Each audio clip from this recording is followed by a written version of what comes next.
राम राम हरे हरे. हरे कृष्णा. तर आज आपण श्रीमद भागवतम स्कंद 2 अध्याय 7 श्लोक संख्या 17 बघत आहोत. तर आजच्या या श्लोकामध्ये वामनदेव जे भगवंत आहेत, भगवंतांचा एक विशेष अवतार आहे, जो की देवतांना पुन्हा आपले जे साम्राज्य होते ते प्रदान करण्यासाठी त्यांच्या आईच्या इच्छेवरून आणि प्रार्थनेवरून त्यांनी हा जी की आदिती तिच्या प्रार्थनेवरून वामनदेवांनी जन्म घेतला आणि पुन्हा कशा प्रकारे देवतांना आपलं साम्राज्य प्राप्त करून दिलं याचं वर्णन आज आहे. तर नारद मुनींना ब्रह्मदेव भगवंतांच्या अनेक लीला अवतारांविषयी वर्णन करत आहेत आणि आपण बघितलं मागच्या काही अवतारांमध्ये काही श्लोकांची शृंखला आहे, विविध अवतारांची चर्चा झालेली आहे आणि आज इथे वामन अवताराची चर्चा होत आहे. तर इथे सांगितलं आहे की कशा प्रकारे सर्व भौतिक गुणांच्या पलीकडे असले तरी भगवंत आदित्य नामक आदित्यपुत्रांच्या सर्व गुणांपेक्षा श्रेष्ठ ठरले, त्या आदितीचे कनिष्ठ पुत्र म्हणून प्रकटले. तर आपल्याला माहिती आहे की देवी देवता देखील हे गुणांमध्ये असतात, परंतु भगवंत गुणातीत असून देखील अशा देवी देवतांच्या कुटुंबामध्ये जन्म घेतात आणि खास करून आदिती हिच्या प्रार्थनेवरून. तर आपल्याला तो इतिहास माहीत आहे की कशा प्रकारे इंद्र ज्यावेळेस हा जो पूर्ण जो काय प्रसंग आहे, इंद्र आपल्या गुरूंची अवज्ञा करतो, आपल्या गुरूंना योग्य मान देत नाही आणि त्यामुळे तो बलहीन होतो आणि त्याच विरुद्धात जे असुर असतात आणि त्यांचे जे प्रमुख आहेत बळी महाराज हे कोणी नसून प्रल्हाद महाराजांचे जे पुत्र आहेत. प्रल्हादांचे पुत्र कोण आहेत? विरोचन आणि त्यांचे पुत्र बळी महाराज, म्हणजे नातू आहेत हे प्रल्हाद महाराजांच्या. आणि अशा पावन कुळात यांचा जन्म झालेला आहे आणि हे जाणलेले असतं यांनी की देवतांची जी शक्ती आहे ती क्षीण झालेली आहे, कारण त्यांनी गुरुचा अपमान केलेला आहे, खास करून इंद्रांनी. आणि हे आपल्या गुरूंची आराधना करतात, शुक्राचार्यांची, आणि त्याद्वारे ते प्रचंड बळ प्राप्त करतात आणि त्या बळाच्या जोरावर ते देवी देवतांच्या स्वर्ग लोकावर आक्रमण करून बळी महाराज इंद्रांना परास्त करतात आणि संपूर्ण साम्राज्याचे ते अधिकारी बनतात. हा प्रसंग आपल्याला माहीत आहे. तर इथे कशा प्रकारे जो व्यक्ती गुरुच्या अवज्ञा करतो तो व्यक्ती वस्तुतः जीवनात प्रगती करू शकत नाही, आणि जो व्यक्ती गुरुचे आदर आणि सन्मान करतो कसल्याही प्रकारची त्याला अडचण या जगात येऊ शकत नाही, हे या प्रसंगातून दाखवले जाते. आणि त्यानंतर आपल्याला हा इतिहास पूर्णपणे माहीत आहे आणि तो पुढच्या श्लोकात देखील येणार आहे, कारण अजून एक श्लोक आहे ज्यामध्ये वामनदेव आणि बली महाराज यांची चर्चा आहे. तर आपण संपूर्ण आज याच्यावर चर्चा करणार नाहीत, कारण आज विशेष एक तिथी पण आहे. काल ज्याप्रमाणे एक फार विशेष पर्व होतं, काल बळी महाराजांचं वामनदेवांचा पण आविर्भाव दिवस होता आणि काल अजून काय जीव गोस्वामी यांचा पण आविर्भाव दिवस होता. तर खास विशेष पर्व काल होता आणि आज देखील एक विशेष पर्व आहे, तो म्हणजे भक्तिविनोद ठाकूर यांचा आविर्भाव दिवस आहे. तर आज आपण भक्तिविनोद ठाकूर यांच्याविषयी थोडी चर्चा करूया. तर भक्तिविनोद ठाकूर हे आपल्या परंपरेतील खूप महान आचार्य आहेत. आपल्याला माहिती आहे, इथं जर आपण बघितलं तर श्रील प्रभुपाद, त्यानंतर भक्ती सिद्धांत सरस्वती ठाकूर, नंतर जगन्नाथ गौर किशोरदास बाबाजी, नंतर भक्तिविनोद ठाकूर आणि जगन्नाथदास बाबाजी. तर ही अशी परंपरा ही फार महान वैष्णव आचार्यांची परंपरा आहे. आणि या परंपरेमध्ये आपल्याला माहिती आहे की परंपरेतील प्रत्येक आचार्याची एक विशिष्ट त्यांचं हे असतं योगदान. आणि भक्तिविनोद ठाकूर यांचं योगदान खूप विशेष आहे, ते का आज आपण बघणार आहोत. तर भक्तिविनोद ठाकूर यांचा जन्म झाला 1838 आणि खूप उच्च परिवारामध्ये त्यांचा जन्म झाला, कायस्थ परिवारामध्ये. त्यांचे वडील जे होते ते राजा कृष्णानंद दत्त आणि त्यांची आई एक फार पवित्र घराण्यातून आणि खूप उच्च कुळातून अशी त्यांच्या आईचा जन्म झालेला. तर हे 7वे पुत्र होते आणि उलाग्राम जे की नदिया जिल्ह्यामध्ये पश्चिम बंगालमध्ये आहे, इथं त्यांचा जन्म झाला. तर लहानपणापासूनच हे खूप हुशार होते, प्रचंड विद्वान. ते एवढे विद्वान होते की त्यांनी त्यांचे जीवनचरित्र लिहिलेलं आहे. त्या जीवनचरित्रामध्ये त्यांच्या वयाच्या 2-3 वर्षामध्ये काय काय घटना घडल्यात हे सगळं त्यांना स्मरणात आहे आणि त्यांनी ते लिहून ठेवलेले आहेत.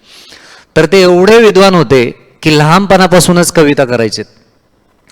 आणि एक विशेष अशी एक वर्णन आहे, त्यांनी वर्णन केलेलं आहे की एक बंगालीमध्ये त्यांनी कविता केली होती. 3 वर्षाचेच होते. तर एक कावळा बसलेला होता आणि तो कावळा बसलेला असताना ते एक बंगालीमध्ये कविता करतात की हे कावळ्या, तू तिथून उठू नको, आता काही वेळातच माझे वडील येणार आहेत, तोपर्यंत तू तिथून उठू नको. तर तो कावळा तुरंत बाजूला सरकतो आणि म्हणतो की आले, तुझे वडील पण आलेत. आणि त्याच वेळेस त्यांचे वडील पण येतात. तर अशी कविता लिहिलेली त्यांनी बंगालीमध्ये आणि सगळं काही त्यांच्या स्मरणात आहे. ते सांगतात की ज्यावेळेस त्याच 3-4 वर्षाच्या असतानाच, कारण त्यांची आई पण खूप श्रीमंत घराण्यातून आलेली असल्याने तिला जे खूप त्रास पण होत होता लेबर पेन्स नंतर, तर एक नर्स ठेवली होती. तर ते नर्स जिन्याहून खाली घेऊन जात असताना भक्तिविनोद ठाकूर 3.5-4 वर्षाचे असतील, त्यांनी जीभ आपल्या दातांनी चावली आणि खूप मोठं हे झालं, तिथे एक खून आलेली. तर ते भक्तिविनोद ठाकूर सांगतात की माझ्या जीवनभर ती खून तशीच होती. तर हे लहानपणीच्या सगळ्या गोष्टी त्यांना तसेच आठवतात.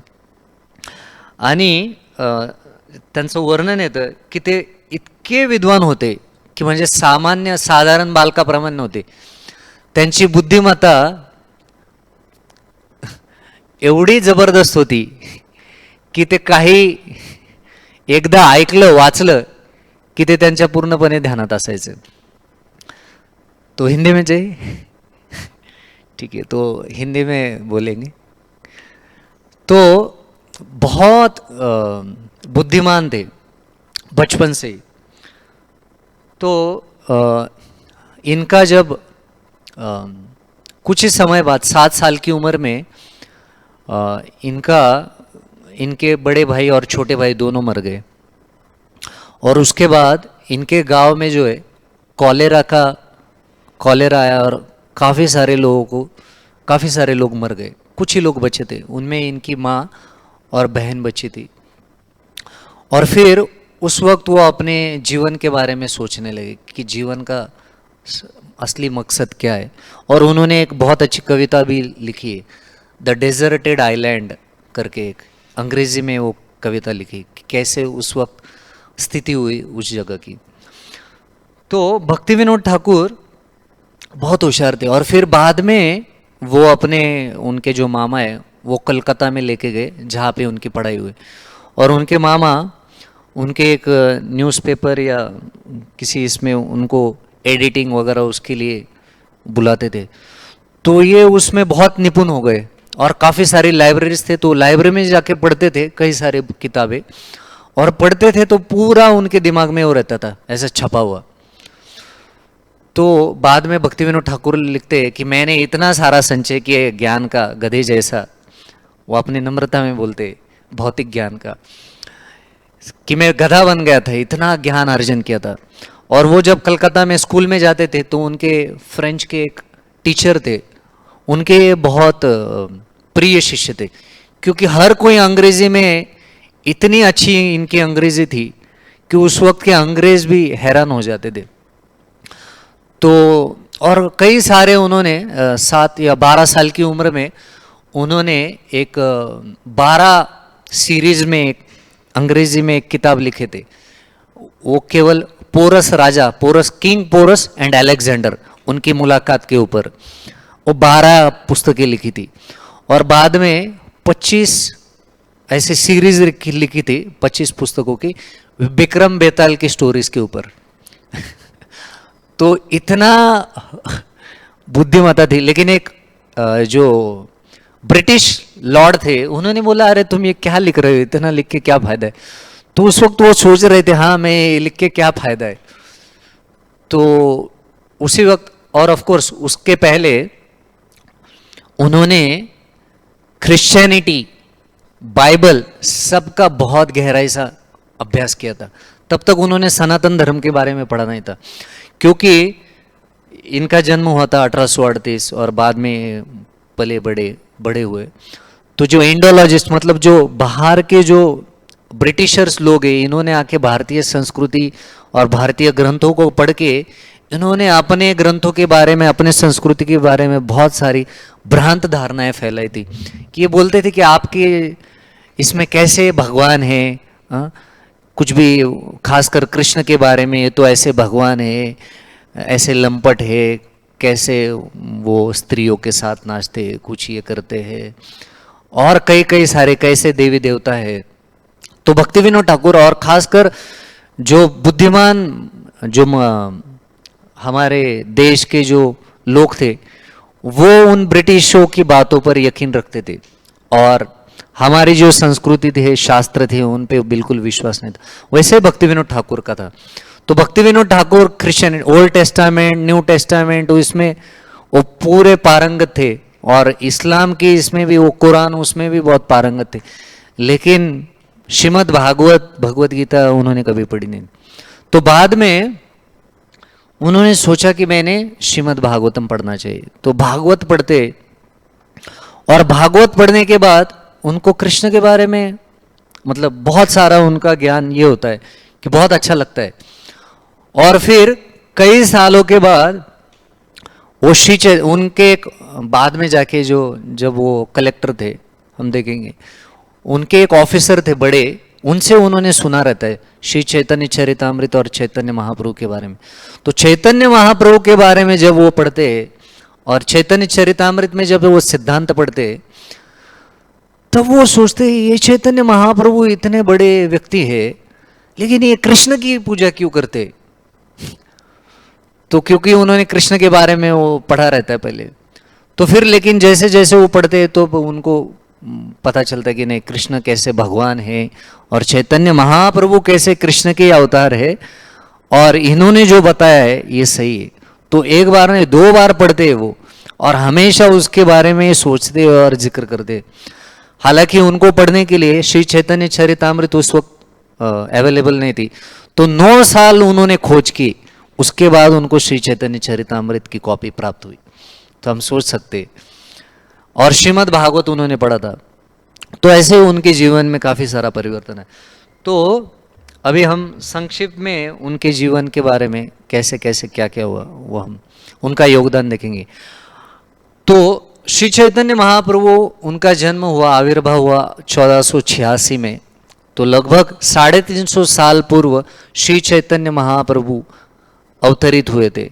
और श्री चैतन्य महाप्रभु ने, हमें पता है कि कैसे जो गौड़ीय वैष्णव संप्रदाय है वो बहुत लुप्त हुआ था।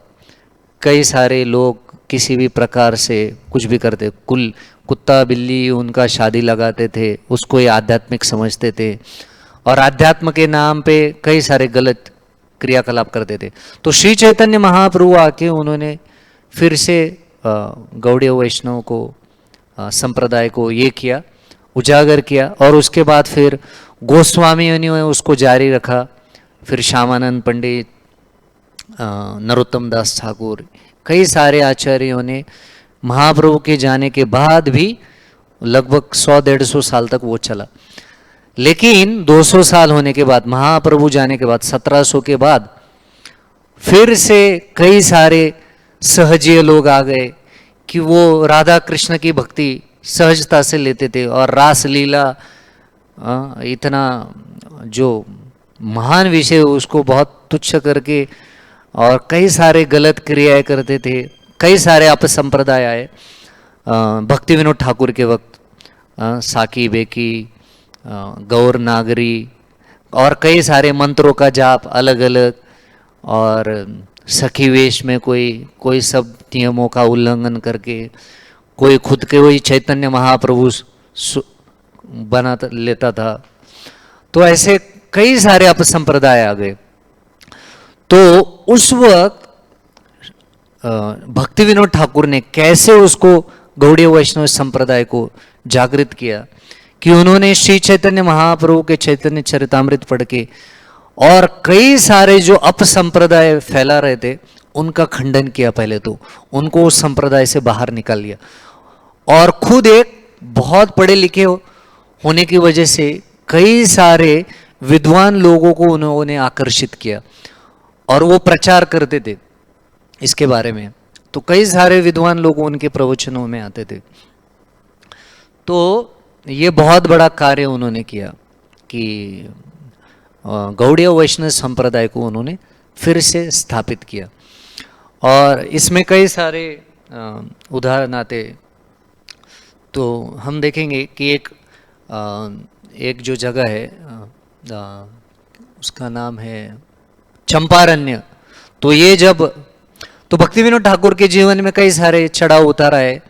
तो वो जब 17-12 साल की उम्र में उनकी शादी हुई थी, और जब उनके दादाजी थे, नाना जी थे, वो गुजरने वाले थे, मतलब उनके माँ के पिता। तो जब वो गुजरने वाले थे तो हालांकि उन्होंने बुलाया, तो श्री भक्ति विनोद ठाकुर खुद अपने बीवी के साथ और अपने माँ के साथ उनके पास गए। तो वो जब जाके देखे तो उनके नाना तो एकदम स्वस्थ थे, बेड पे बैठे थे। तो बोले किसी एंगल से लग नहीं रहा कि ये गुजरने वाले। तो इन्होंने ऐसा क्यों कहा? तो नाना ने बुलाया और बोले देखो तुम अभी जो किसी चीज़ में लगे हो, लेकिन 27 साल की उम्र जब होगी उसके बाद से तुम इतने बड़े महान वैष्णव आचार्य बनोगे और इस जगत का सारे लोगों का उद्धार करोगे। और बोले कि मैं अभी 3 दिन में मैं ये जगत छोड़ने वाला हूँ, केवल इसी के लिए मैं तुम्हें बुलाया था कि अभी जो कुछ तुम इसमें लगे हो ठीक है, लेकिन 27 साल की उम्र आने पे तुम ये सब ये करके तुम महान वैष्णव आचार्य बनो। तो ये सोच रहे थे कैसे मरेंगे ये तो अभी एकदम हट्टे कट्टे है। तो लेकिन उनके जो नाना जी थे वो बहुत बड़े योगी भी थे। तो जैसे ही इन्होंने बोला 2-3 दिन के बाद तीसरे दिन ये स्वस्थ अवस्था में वो ब्रह्मरंध्र से उन्होंने अपना शरीर छोड़ दिया। तो उसके बाद फिर भक्ति विनोद ठाकुर गए, और फिर भक्ति विनोद ठाकुर ने इतने सारे जॉब चेंज किए। उनके जीवन में ये 2 चीज़ें बहुत घटी है, इतने सारे जॉब चेंज किए कि उनकी गिनती नहीं, और इतने बार बीमार पड़े वो कि उसकी भी गिनती नहीं। तो भक्ति विनोद ठाकुर बहुत बीमार रहते थे। तो इसलिए उन्होंने एक वैष्णव के लिए उन्होंने एक दिया है कि पहले हेल्थ, पहले अपना स्वास्थ्य, फिर साधना, और फिर बाकी अपना जो नियमित जो कार्य है भौतिक कार्य, वो ऐसा क्रम दिया है कि पहले स्वास्थ्य, फिर साधना, फिर अपनी भौतिक जिम्मेदारी, ऐसा क्रम उन्होंने। तो भक्ति विनोद ठाकुर जब उसके बाद उन्होंने फिर उनके, हालांकि वो बहुत रईस खानदान से आते थे, बहुत अमीर थे। ऐसा कहा जाता है कि उनके जब छोटे थे वो 3-4 भाई थे, तो हर एक भाई के लिए एक हाथी था खेलने के लिए। हाथी मतलब वो ये नहीं ऐसा डॉल नहीं, सच्चा हाथी, बड़ा हाथी, जंगल का जो हाथी, एक एक हाथी हर एक के लिए अलग अलग। तो इतने अमीर थे।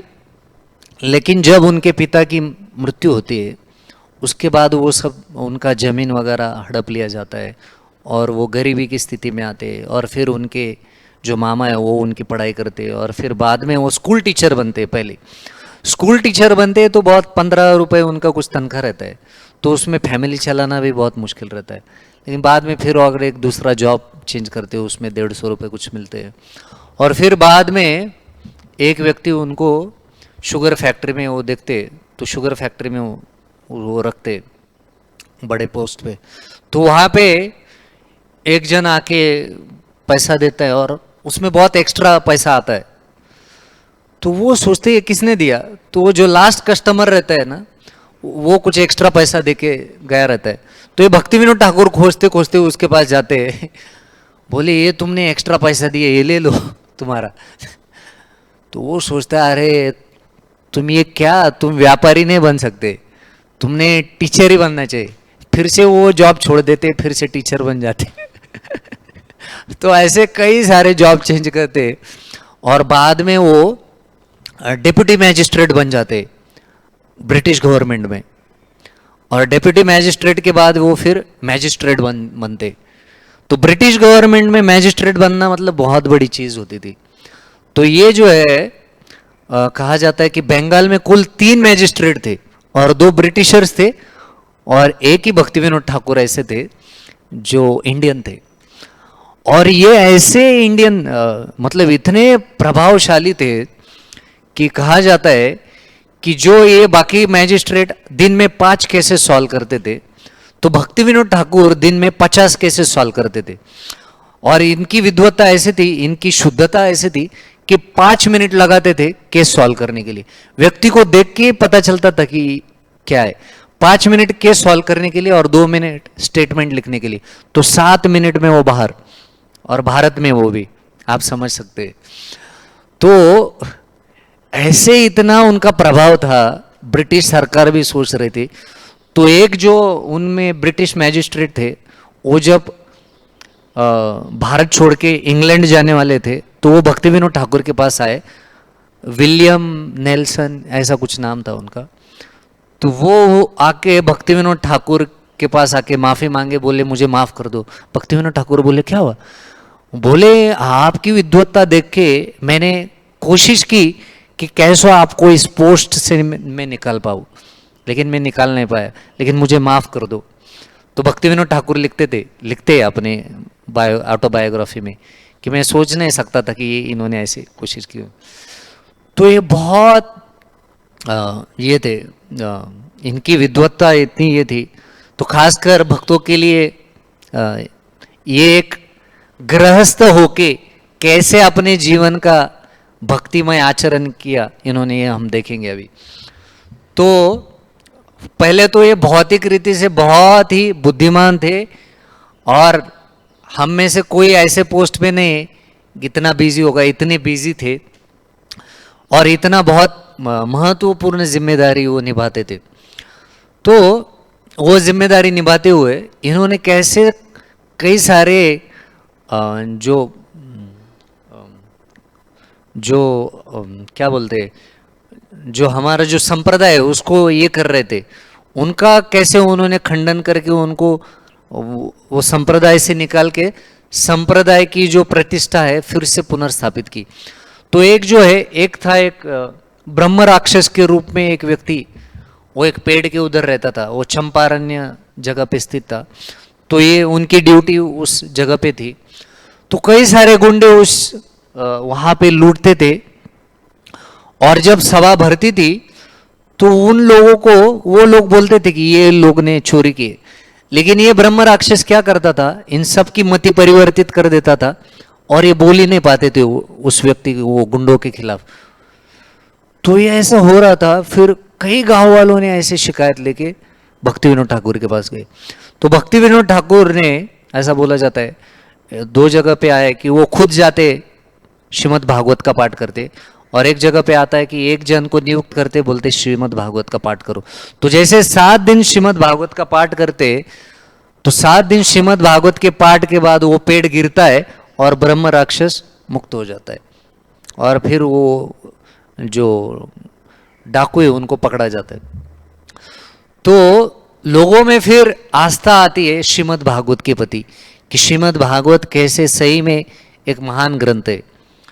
और फिर एक दूसरी एक ये आती है कि जब ये जब मैजिस्ट्रेट थे पुरी में, तो उस वक्त उधर ही एक बिशक्सेन नाम का एक व्यक्ति था। वो अपने आप को महाविष्णु का अवतार बोलता था और उसने दो, एक ब्रह्मा और शिव भी बना लिए थे डुप्लीकेट। वो साथ में लेके घूमता था। वो एक बोलता था मैं शिव ब्रह्मा हूँ, और ये दूसरा शिव, और ये महाविष्णु। तो ये बोलते थे मैं क्षीर सागर से आया हूँ इस जगत के उद्धार के लिए, और मैं सब लोगों को ये ब्रिटिश साम्राज्य से मुक्ति दिलाऊंगा। और मुक्ति दिलाने का उसका ये क्या था, सब 4 नियमों को भंग करता था। तो कई सारे आजू बाजू के राजा जो थे वो उसको पैसे इकट्ठा करके दे दिए थे, और उसने मंदिर भी बनवा लिया था जहाँ पे ये रहता था, और कई सारे स्त्रियों को वो भेजते थे। तो बहुत सारे जो 4 नियम ये तोड़ता था, तो कई सारे लोगों की कंप्लेंट इसके पास भक्ति विनोद ठाकुर के पास आई। तो भक्ति विनोद ठाकुर ने इसका पर्दाफाश करने के लिए कई सारे 32 पुलिस कर्मियों को भेजा उसके पास। तो नहीं, पहले तो वो खुद गए और ये पुलिस कर्मियों को भी लेके गए। और जब ये गए तो पुलिस कर्मियों को थोड़ा छिपा के रखे और खुद गए। तब ये जो है ये भिषक सेन ये बोलने लगा, क्योंकि ये योगी था, तो ये बोलने लगा हाँ आओ केदारनाथ दत्त, मुझे पता है। तो उसको उनका नाम भी पता था। तुम क्यों आए हो और किस आकांक्षा से आए हो, लेकिन तुम्हारी इच्छा पूरी नहीं होगी। मैं स्वयं भगवान महाविष्णु हूँ, हाँ, और मैं इस जगत का उद्धार करने के लिए आया हूँ। तो बोले मुझे पता है तुमने वो वहाँ पे पुलिस कर्मियों को छिपा के रखा है। तो भक्ति विनोद ठाकुर बोले अरे एक जीव, तुच्छ जीव कभी खुद को भगवान नहीं समझता है, तुम ये सब छोड़ दो और मेरे साथ चलो। तो वो बोला नहीं, तुम मुझे नहीं लेके जा सकते। तभी भक्ति विनोद ठाकुर ने वो सब पुलिस कर्मियों को बुलाया। जैसे पुलिस कर्मियों को बुलाया वैसे ही इसके पास योगिक सिद्धि थी। इसने अपने सिर से और पूरे शरीर से ज्वाला प्रकट की। जैसे ज्वालाएं प्रकट किए तो सब पुलिसकर्मी भागने लग गए। तो भाग गए। तो उस वक्त जो भक्ति विनोद ठाकुर है, भक्ति विनोद ठाकुर खुद दौड़ते गए, और उस वक्त उसका कुछ ये प्रभाव, योगिक सिद्धि प्रभाव ने की। और फिर बाकी पुलिसकर्मी भी आके उसको पकड़ा और एक बैलगाड़ी में बिठा के उसको वहाँ पे पूरी लेके आए, जहाँ पे उसको 18 दिन केस चला। तो जब केस का पहला दिन था, जब केस शुरू हुआ, तो हजारों इसके जो अनुयायी थे, जो फॉलोअर्स थे, वो आए उसके सपोर्ट में, छोड़ दो भिषक सेन को छोड़ दो। हाँ, उसके ब्रह्मा शिवजी भी आ गए और ये हजारों अनुयायी भी आ गए। तो जब ये सब केस शुरू हो गया और केस का कुछ 6 दिन हो गए थे, तो कुछ दिनों के बाद वो बोला कि देखो तुमने अच्छा नहीं किया, देखो मैं क्या क्या करूंगा। और 6 दिन होने के बाद उनकी पुत्री भक्ति विनोद ठाकुर की इतनी बीमार पड़ी, रातों रात इतना उनको बुखार आया उस पुत्री को कि मानो वो मरने वाली। उसी वक्त उनकी जो पत्नी थी भागवती देवी, वो बोली कि आप इसे क्यों पकड़े हो, इसको छोड़ दो, नहीं तो सब सत्यानाश हो जाएगा। तो भक्ति विनोद ठाकुर बोले चाहे हम मरे लेकिन इसको हम सबक सिखा के रहेंगे। और जब आखिरी दिन होने वाला था जजमेंट का, उस दिन पहले भक्ति विनोद ठाकुर को अपनी छाती में बड़ी वेदनाएं होने लगी, और वो खुद इतना बीमार पड़ गए कि दूसरे दिन फाइनल जजमेंट जब देना था तो वो कोर्ट में पहुंचेगी कि नहीं ये भी संभावना नहीं थी। लेकिन भक्ति विनोद ठाकुर प्रार्थना करते रहे और सुबह 10 बजे वो पहुंच पाए और उनकी पुत्री भी ठीक हो गई। और उस दिन उन्होंने जजमेंट दिया कि ये भिषक सेन ब्रिटिश सरकार और भारत सरकार के खिलाफ जो है कट उन्होंने रचने का ये दोषी पाया गया है, और सब जो गलत चीज़ें उसमें वो दोषी पाया गया है, और इसको 18 महीने की जेल होगी। तो ऐसे ही जब घोषणा हो गई सब हाहाकार हो गया, सब लोग बोले अरे ये नहीं हो सकता। तो जैसे उसको लेके जा रहे थे तो एक मेडिकल ऑफिसर था, तो वो भी भक्ति विनोद ठाकुर का ये था, मतलब बहुत प्रशंसा करते थे वो। तो उसने वो पढ़ा रहता था कि ये योगी लोग हैं, अपने बालों में इनकी सिद्धि छिपी होती है। तो एक बड़ी कैंची जैसे लेके जा रहे थे पुलिस, घर से आके वो बाल काट देता है। जैसे बाल काटता है, वो भिषक सेन ने 18 दिन कुछ खाया नहीं रहता, कुछ पिया नहीं रहता, फिर भी वो बहुत ताजा तावन रहता है। लेकिन जैसे वो बाल काटते हैं, उसी वक्त वो धाराशय हो जाता है, गिर जाता है। और तब उसके अनुयायी जो है वो समझ जाते ये फ्रॉड है, ये केवल कुछ योगी था, और सब लोग छोड़ के जाते। तब वो योगी को लेके जाके वो जब कोर्ट जेल में रखते, और कुछ ही दिनों में वो खुद विष खा के मर जाता है। तो ऐसे भक्ति विनोद ठाकुर ने कई सारे ऐसे जो धर्म के नाम पे जो गलत गलत चीजें कर रहे थे, ऐसे लोगों का खंडन किया। और फिर जगन्नाथपुरी में जब उनको नियुक्त किया गया था, तो जगन्नाथ टेम्पल का मेन सुपरिटेंडेंट भी बनाया गया था। तो पहले उन्होंने पूजा अर्चा की विधि अच्छे से स्थापित की, क्योंकि उस वक्त पंडा लोग भी अच्छे से समय पे पूजा नहीं करते थे। तो जब भक्ति विनोद ठाकुर गए, तो भक्ति विनोद ठाकुर ने सही समय पे पूजा उन्होंने स्टार्ट की। और फिर वहाँ का जो राजा था, वो राजा बहुत सारा फ्रॉड करता था। कई सारी संपत्ति उसने करप्शन के रूप में वो इकट्ठा की थी। जो दान में आता था वो कई सारा पैसा खाया था। तो भक्ति विनोद ठाकुर ने एक तरीका अपनाया। उन्होंने क्या किया कि राजा को दंडित किया। कैसे? उन्होंने बोला हर दिन जगन्नाथ जी को 56 भोग लगना चाहिए, और वो तुम्हारे तिजोरी से आएगा। तो उस वक्त से अभी भी भगवान को हमेशा जगन्नाथ जी को हर वक्त कुछ ना कुछ भोग अर्पण होता है। तो भक्ति विनोद ठाकुर ने वो किया। तो वो राजा देखा, अरे ये महीना हो गया, 2 महीना हो गया, मेरी तिजोरी तो खाली हो रही। तो उसने क्या किया, कुछ तांत्रिक लोगों को एम्प्लॉय किया, और वो तांत्रिकों को 21 या 30 दिन का यज्ञ करने को बोला, जिसमें तांत्रिक लोग अपने मंत्र बोल के 30वें दिन आखिरी आहुति डालने वाले थे, जिसमें भक्ति विनोद ठाकुर मरने वाले थे।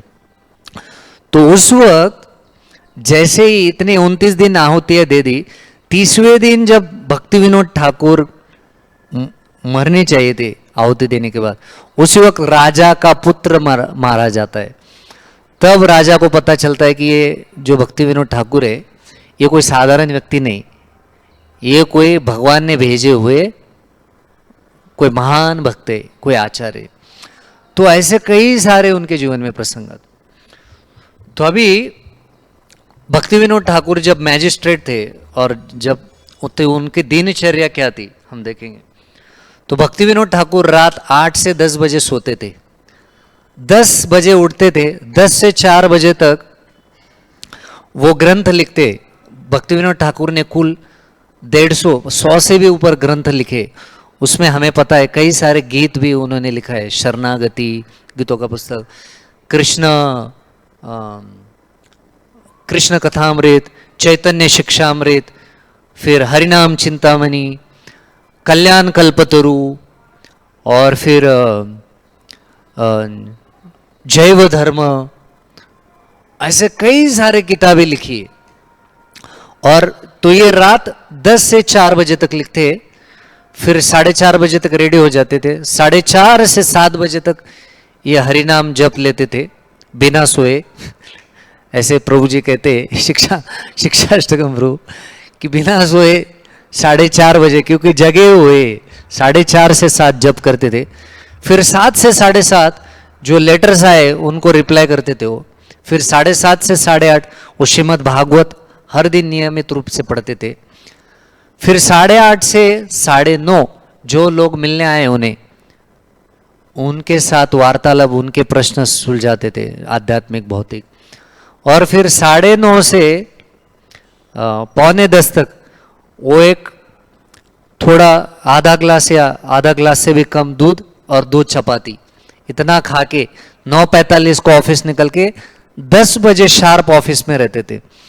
10 से 1 वो सब केसेस सॉल्व करते थे। 1 से 2 घर में आके फिर फ्रेश होके लंच लेके 2 से 5 फिर ऑफिस में, 5 बजे घर आके 5 से साढ़े फिर लिखते थे और 7 बजे खाते थे और परिवार के साथ समय बिताते थे। तो ऐसी उनकी दिनचर्या थी, 1 दिन नहीं 2 दिन नहीं, जीवन भर। तो केवल हार्डली 2-3 घंटा वो सोते थे। तो ऐसा कहा जाता है। और वो जब वो ऑफिस में जाते थे सूट कोट पे ऑफिस पे जाते थे, माथे पे तिलक रहता था, कंठी माला रहती थी और बाल मुंडवाए हुए शेवन हेड जाते थे। तो उनके वजह से ये गौड़ीय वैष्णव जो संप्रदाय है उसकी ख्याति इतनी बढ़ गई कि लोग वैष्णव संप्रदाय को फिर मानने लग गए उनकी वजह से। और बीच में उन्होंने 2 साल उन्होंने छुट्टी लिया था पूरा प्रचार करने के लिए। तो सिस्टमैटिक प्रीचिंग प्रचार जो है ये भक्ति विनोद ठाकुर से शुरू हुआ। तो उन्होंने नाम हट्ट प्रोग्राम स्टार्ट किए, तो वो 2 साल में तो कई सैकड़ों जगहों पे, हर जगह पे शाम को नाम हट्ट कार्यक्रम होते थे। तो वहाँ पे कुछ 50-100 लोग, 200 लोग आके इकट्ठा होते थे हर गांव में। तो ऐसा बोला जाता है कि कई अनगिनत संख्या में ऐसे नाम हट्ट कार्यक्रम शुरू हुए थे इतने। और उसमें कई सारे बुद्धिमान लोग आते थे क्योंकि भक्ति विनोद ठाकुर एक खुद बहुत बुद्धिमान व्यक्ति थे। तो इतने लोगों को उन्होंने आकर्षित किया और सही तरीके से श्री चैतन्य महाप्रभु की जो वाणी है उसका प्रचार उनसे शुरू हुआ। तो आज हम जो इस्कॉन देख रहे, प्रभुपाद जी भी कहते हैं कि ये जो कृष्ण भावनामृत आंदोलन है इसका सही श्रेय जाता है भक्ति विनोद ठाकुर को, क्योंकि उन्होंने एक सिस्टमैटिक तरीके से उसका प्रचार किया। और उनके पुत्र है, उनके 10 पुत्र थे देखिए फैमिली में, और 4 पुत्र उनके ऐसा बोला जाता है कि वो सन्यासी बने। और देख तो उनका ट्रेनिंग आप सोच सकते हैं भक्ति विनोद ठाकुर और उनकी वाइफ भागवती देवी का कैसे ट्रेनिंग होता। और उसमें से एक महान आचार्य हुए भक्ति सिद्धांत सरस्वती ठाकुर, जिनका जन्म जगन्नाथपुरी में हुआ था। और उसी वक्त भक्ति विनोद ठाकुर ने बोला कि जब रथ यात्रा जा रही थी तो रथ उनके घर के सामने रुका, 3 दिन हिलने रहा था। तो भक्ति विनोद ठाकुर बोले अपनी पत्नी को कि जाओ बिमल प्रसाद को लेके आओ और जगन्नाथ जी के दर्शन दो। तो जैसे ही जगन्नाथ जी के दर्शन रथ पे आए, दर्शन लिया, वैसे भगवान जगन्नाथ जी के इनसे वो माला गिरी और उनके गले में डायरेक्ट गिरी। तो वो समझ में आया कि ये कोई साधारण व्यक्ति नहीं। तो जिसके लिए भक्ति विनोद ठाकुर ने प्रार्थना की थी कि हे भगवान आप खुद का अंश भेजिए जो आपकी वाणी का प्रचार कर सके। और उसी वक्त तुरंत वो रथ भी आगे हिला, 3 दिन जो रथ रुका था। तो ऐसे पुत्र हुए श्रील भक्ति सिद्धांत सरस्वती ठाकुर, और जिनके शिष्य हुए हमारे संस्था के संस्थापकाचार्य ऐसे भक्ति वेदांत स्वामी श्रील प्रभुपाद, जिन्होंने पूरे विश्व में श्री चैतन्य महाप्रभु की वाणी को फैला। तो भक्ति विनोद ठाकुर के ऐसा जीवन था। और फिर से वो प्रचार करके फिर से वो रुजू अपने इसमें गवर्नमेंट सेवा में नियुक्त हुए। लेकिन उनकी इच्छा थी कि अभी वो वृंदावन जाए, सब छोड़ दे। तो महाप्रभु उनके सपने में आके बोले अरे आपका तो अभी काम बचा है, मेरा जो जन्म स्थल है उसे पुनः ये करना है, जागरूक करना है। क्योंकि उस वक्त क्या हुआ था कि कई सारे लोगों ने बोला था कि ये जन्म स्थान है महाप्रभु का। आज हम जैसे जाते हैं ना, हम चित्रकूट में गए थे बराबर, तो कोई दिखाता है कि हाँ यही सही जगह है सत्य अनुसाया की। वैसे शिक्षाष्टकम प्रभु गए थे, वो बोल रहे थे कि जैसे भगवान कृष्ण जहाँ से गए भगवत धाम जो प्रभा क्षेत्र, तो वहाँ पे भी कई लोगों ने अपने अपने प्रभा क्षेत्र बना के रखे, क्यों? पैसा बनाने के लिए वैसे हर लोग ने पैसा बनाने के लिए महाप्रभु का अलग अलग स्थान बना लिए थे। तो उस वक्त इन्होंने बहुत सारा जब ये खोजने के लिए इन्होंने छुट्टी लेके एक धर्मशाला में रुके थे। तो उसी वक्त वो एक रात में जब पढ़ रहे थे तो मायापुर, आज का जो मायापुर है, उस जगह पे उनको बहुत बड़ा प्रकाश दिखा दिया। और वो उन्होंने पूछा भक्ति सिद्धांत सरस्वती ठाकुर अपने बेटे को, क्या तुम्हें भी दिखता है? तो वो बोले हाँ। तो उस जगह पे वो जाके देखे और उसका नाम उस वक्त मियापुर था। तो मुसलमान लोग वहां पे रहते थे। वो बोले वहां पे मत जाओ, वहां पे बहुत बड़ा सर्प रहता है और वहां पे बहुत तुलसी उगता था। और उस जगह की खासियत ये थी कि जब भी कोई तुलसी काट लेता था वहां पे फिर से तुलसी उगती थी। तो वो जाके देखे तो वो बोले कि हाँ यही श्री चैतन्य महाप्रभु का जन्म स्थान होना चाहिए। फिर उन्होंने चैतन्य भागवत पढ़ा जिसमें वृंदावन दास ठाकुर बराबर एक उल्लेख करते कि मायापुर स्थाने वहां पे श्री चैतन्य महाप्रभु का जन्म हुआ है। तो मैप के हिसाब से भी वो मैच हो रहा था और उन्होंने जाके वो देखा तो भी वो मैच हो रहा था। लेकिन कंफर्मेशन करने के लिए फाइनल उन्होंने जगन्नाथ दास बाबा जी को बुलाया और जगन्नाथ दास बाबा जी कहते ऐसा कि 90 साल के ऊपर उनकी आयु थी और उनका जो एक सेवक था बिहारी, वो एक टोपली में उनको उठा के लेके जाता था कहीं भी लेके जाना है तो, और वो देख भी नहीं पाते थे। देखने के लिए उनकी जी आंखों के पलके ऐसे ऊपर उठानी पड़ती थी। लेकिन जब भक्ति विनोद ठाकुर ने उनको बुलाया और जब उस जगह पे आए, वो बिहारी लेके गया जगन्नाथ दास बाबा जी को, तो बाबा जी जो चलने में समर्थ नहीं थे वो नाच कूद पड़े, यह तो हमारा निमायर जन्म स्थान, ये तो हमारा निमायर जन्म स्थान। तो मतलब यह हमारे श्री चैतन्य महाप्रभु का जन्म स्थान है। तो जब उन्होंने कंफर्मेशन दिया तो भक्ति विनोद ठाकुर बोले ये श्री चैतन्य महाप्रभु का जन्म स्थान है। तो ये दूसरा कंट्रीब्यूशन है भक्ति विनोद ठाकुर का। पहले तो उन्होंने हमारे संप्रदाय को पुनर्स्थापित किया, दूसरा श्री चैतन्य महाप्रभु के जो जन्म स्थान है उसको फिर से स्थापित किया और फिर वहां पे उनको मंदिर बनाना था, योगपीठ आज जो है। तो उसके लिए भक्ति विनोद ठाकुर, हालांकि कई सारे लोग थे, वो बोले हमें आपको जितना पैसा चाहे हम दे देंगे, लेकिन भक्ति विनोद ठाकुर ने, और खुद भी दे सकते थे क्योंकि वो मैजिस्ट्रेट थे, लेकिन उन्होंने सबको सेवा का मौका देने के लिए घर घर खुद जाके 1-1 रुपए सबसे इकट्ठा किया और इससे योगपीठ स्थापित किया। तो जब खुदाई के लिए उन्होंने लगाया था उस वक्त उस जगह से एक अधोक्षज विष्णु की मूर्ति प्राप्त होती है, जिस अधोक्षज विष्णु की पूजा चैतन्य महाप्रभु के माता पिता करते थे। तो वही अधोक्षज विष्णु वहां से प्राप्त होती है। तो वो भी एक कंफर्मेशन था कि ये सही में श्री चैतन्य महाप्रभु का जन्म स्थान है। तो फिर वहां पे योगपीठ स्थापित करते। तो ये उनका दूसरा बहुत बड़ा कंट्रीब्यूशन है। और तीसरा हमें पता है कि कई सारे ग्रंथ दिए और 1896 जिस साल श्रील प्रभुपाद जी का जन्म हुआ, उसी साल उन्होंने पहली पुस्तक अपनी Shri Chaitanya Mahaprabhu his life's and precepts of Shri Chaitanya Mahaprabhu वो कनाडा में मैकगिल यूनिवर्सिटी में भेजी थी। और फिर प्रभुपाद जी जब थे तो उसी वक्त उनको उसी यूनिवर्सिटी से हमारे परम पूज्य गोपाल कृष्ण गोस्वामी महाराज बोलते हैं कि उसी यूनिवर्सिटी से वो बुक मिली थी और फिर प्रभुपाद जी को दी थी। तो कई सारे ग्रंथ लिखे और उन्होंने एक जो मैगजीन है सज्जन तोषिनी वो प्रकाशित करते थे। उसी में अपने पुत्र जो उन्होंने आगे चलाए सज्जन तोषिनी, भक्ति जी सिद्धांत सरस्वती ठाकुर, उन्होंने भी उस सज्जन तोषिनी को आगे चलाए। तो ऐसे कई सारे कार्यकलाप है भक्ति विनोद ठाकुर के। तो इनका अद्भुत कार्य रहा और ये खुद एक मंजरी थे, कमल मंजरी शायद उनका आध्यात्मिक स्वरूप है। ये कोई सामान्य व्यक्ति नहीं थे।